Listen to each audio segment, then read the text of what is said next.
Nous sommes aujourd'hui au 8e Rencontre France Alzheimer. Quels sont les axes proposés pour cette 8e édition ? Je crois que vous avez travaillé sur la question de la vie familiale et de la vie professionnelle et puis du rôle de la famille et de l'intergénération. Est-ce qu'il y a des problématiques spécifiques qui se posent, nouvelles ? Oui, alors il y a des problématiques spécifiques qui se posent pour les aidants qui sont encore en situation de travail, puisqu'ils sont obligés de demander souvent des aménagements de leur temps de travail. Donc évidemment, ça a aussi une incidence sur les ressources familiales. Donc ça entraîne beaucoup de choses. Donc on a pu entendre ce matin l'expérience d'un grand groupe qui a mis en place des journées de congés à destination de leurs salariés, justement pour venir en aide à la personne malade. Des congés offerts par les salariés ? Des congés qui sont offerts par des salariés qui ont abandonné des jours de RTT pour qu'ils puissent être donnés anonymement à d'autres salariés qui ont besoin de s'absenter pour des raisons justement de santé d'un malade dans leur famille. Donc c'est une expérience qui a été mise en place alors qu'il n'y a pas de loi votée là-dessus. Donc c'est assez bouleversant de voir qu'il y a quand même dans les grands groupes d'abord qu'il y a eu cette réflexion et en plus qu'il y a des personnes qui font cadeau d'une journée.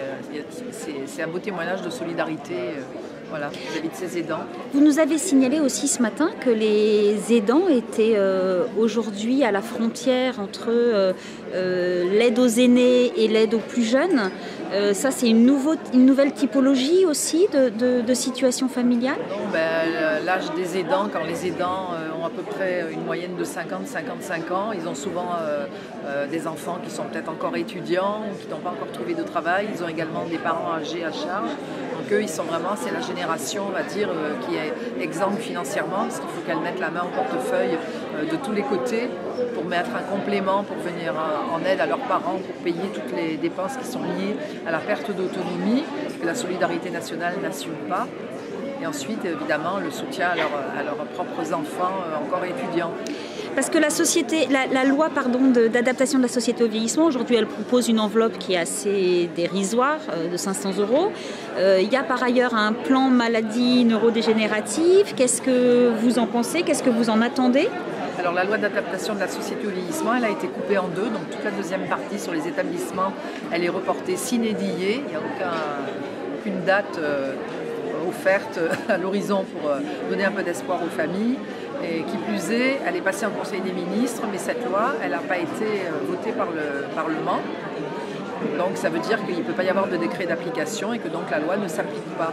Et à l'intérieur de cette loi, il y a quelque chose qui a été reconnu, c'est le droit au répit des aidants. Mais par contre, le budget alloué, 500 € par an, est absolument dérisoire et ne permettra évidemment pas aux aidants d'avoir vraiment du répit. Et je crains qu'on reste dans des fourchettes de 30 à 35% des aidants qui décèdent avant la personne dont ils s'occupent. Et alors le troisième plan qui a été annoncé récemment, est-ce que... Le troisième plan maladie neurodégénérative a fait l'objet unanime d'un rejet de la part des pathologies, des associations représentant les pathologies qui la composent, c'est-à-dire Parkinson, un peu moins sclérose en plaques, et puis nous, France Alzheimer. Et de toute façon, comme c'est un plan pour lequel il n'y a aucun budget qui est alloué, donc ça veut dire qu'aucune des 96 mesures présentées ne pourra être mise en place. Ce n'est donc pas un plan, c'est une déclaration d'intention. Il ne faut pas se leurrer et se faire leurrer.